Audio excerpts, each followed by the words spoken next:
kasih karunia dan damai sejahtera dari Allah Bapa kita dan dari Tuhan Yesus Kristus menyertai kita. Saudara-saudara, banyak orang Katolik yang kalau mendengar kata pengadilan terakhir merasa takut. Apa yang mereka takutkan? Dalam pengadilan itu, Allah akan membuat perhitungan antara dosa dan kebaikan. Kalau dosanya lebih banyak, orang akan masuk neraka. Kalau kebaikannya lebih banyak, orang akan dibawa ke surga. Kemudian orang menjadi was-was, takut. Kalau berhadapan dengan pengadilan Allah, jangan-jangan dosa saya lebih banyak, dan karena itu saya tidak bisa masuk dalam kerajaan surga. Tetapi benarkah pemahaman ini? Benarkah rasa takut ini? Apakah kita harus merasa takut? Dan kemudian jangan-jangan ketakutan itu muncul karena kita tidak memiliki pemahaman yang memadai tentang penghakiman terakhir. Nah, kita akan melihat, kita akan mendengarkan apa yang diajarkan oleh Tuhan Yesus mengenai hal ini. Dan apa yang diajarkan oleh Tuhan Yesus itu dapat kita baca dalam Injil Matius bab 25 ayat 31 sampai dengan ayat 46. Kita akan melihatnya bagian demi bagian. Apabila Anak Manusia datang dalam kemuliaannya dan semua malaikat bersama-sama dengan Dia, maka Ia akan bersemayam di atas tahta kemuliaannya. Lalu semua bangsa akan dikumpulkan di hadapannya, dan Ia akan memisahkan mereka seorang daripada seorang, sama seperti gembala memisahkan domba dari kambing. Dan Ia akan menempatkan domba-domba di sebelah kanannya dan kambing-kambing di sebelah kirinya. Dan Raja itu akan berkata kepada mereka yang di sebelah kanannya, "Mari, hai kamu yang diberkati oleh Bapa-Ku, terimalah kerajaan yang telah disediakan bagimu sejak dunia dijadikan." Saudara-saudara, Tuhan Yesus yang kita ikuti adalah Raja Kerajaan Allah. Dia adalah Raja Surga. Nah, sebagai Raja yang berkuasa atas kerajaan surga, Tuhan Yesus memegang kuasa untuk menentukan siapa yang berkenan kepadanya dan layak untuk masuk dalam kerajaan surga. Dia juga punya kuasa untuk menentukan siapa yang tidak layak masuk ke dalamnya. Pada akhir zaman, Tuhan Yesus akan datang sebagai Raja yang berkuasa atas kerajaan Allah, sekaligus sebagai hakim yang memegang kuasa untuk menentukan siapa yang akan masuk ke dalam kerajaan surga dan siapa yang tidak. Nah, pada waktu itu, Ia akan memisahkan manusia. Sebagian ditempatkan di sebelah kanan, dan sebagian ditempatkan di sebelah kiri. Kepada mereka yang ada di sebelah kanan, Tuhan mengatakan begini, "Mari, hai kamu yang diberkati oleh Bapa-Ku, terimalah kerajaan yang sudah disediakan bagimu sejak dunia dijadikan." Nah, siapa orang yang dipandang layak untuk masuk dalam kerajaannya ini? Mengapa mereka yang di sebelah kanannya itu diberinya kerajaan surga? Tuhan Yesus menjelaskan begini, "Sebab ketika aku lapar, kamu memberi aku makan.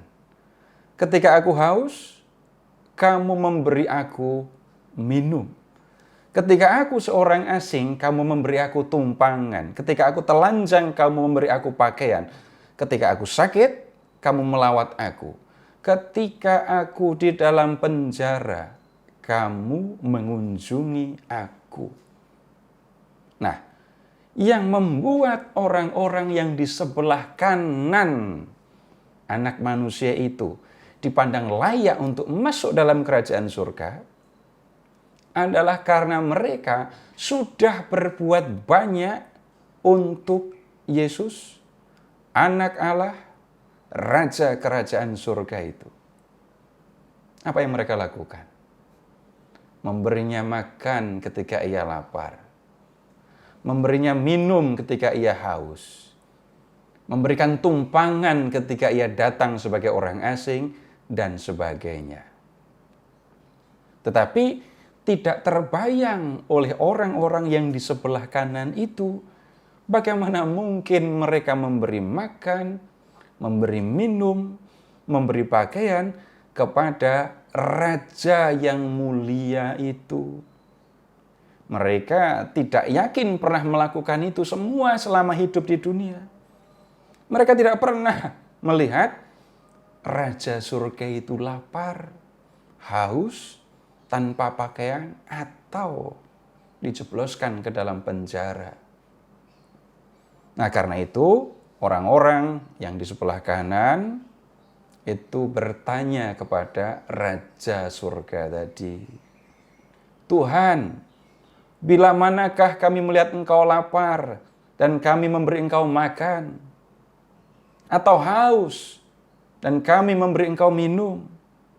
Bila manakah kami melihat Engkau sebagai orang asing dan kami memberi Engkau tumpangan, atau telanjang dan kami memberi Engkau pakaian?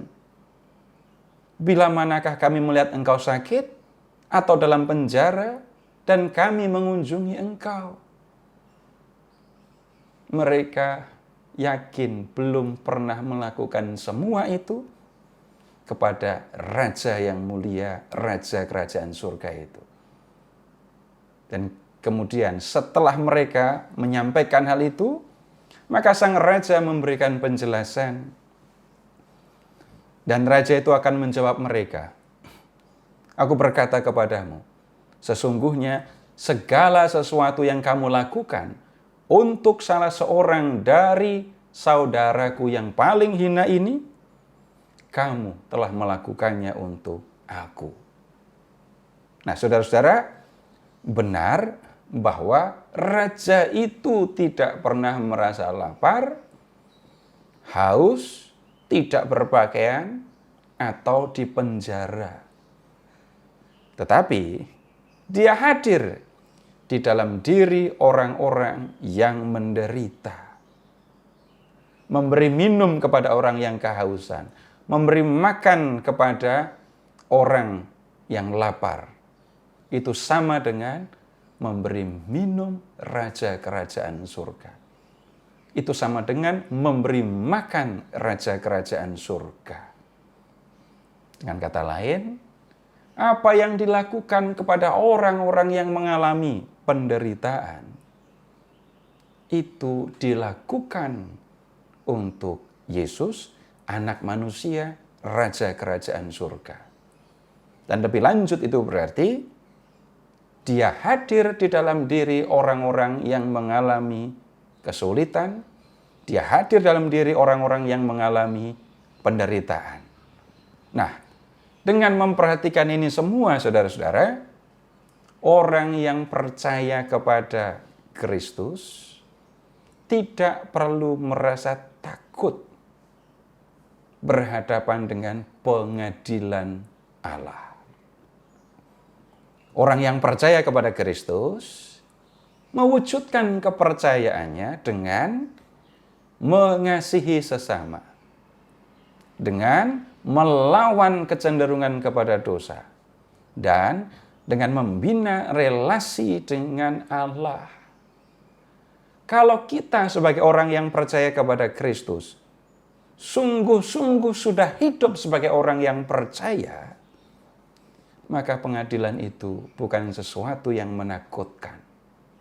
Tapi sesuatu yang menggembirakan. Kenapa? Pada waktu itu, Tuhan akan menyatakan bahwa kita adalah hamba yang setia, yang senantiasa mengasihi Dia. Dan kemudian apa yang akan terjadi dengan kita? Pada waktu itu, kita akan melihat seumur hidup kita sudah hidup sebagai orang yang percaya. Kita sudah mengikuti Yesus. Kalau kita mati, yang binasa hanya raga. Lalu jiwa kita akan menerima tubuh surgawi, lalu kita akan hidup bersama dengan Kristus di dalam kerajaan surga. Akhirnya, kalau seumur hidup kita mengikuti Yesus, sesudah kita mati, kita pun akan bersama dengan Dia di dalam tempat kediamannya yang abadi. Terpujilah Allah, Bapa yang telah mengasihi kita, yang telah mengaruniakan anaknya yang tunggal untuk menyelamatkan kita, dan yang telah mengutus Roh-Nya yang kudus, membimbing kita di jalan keselamatan.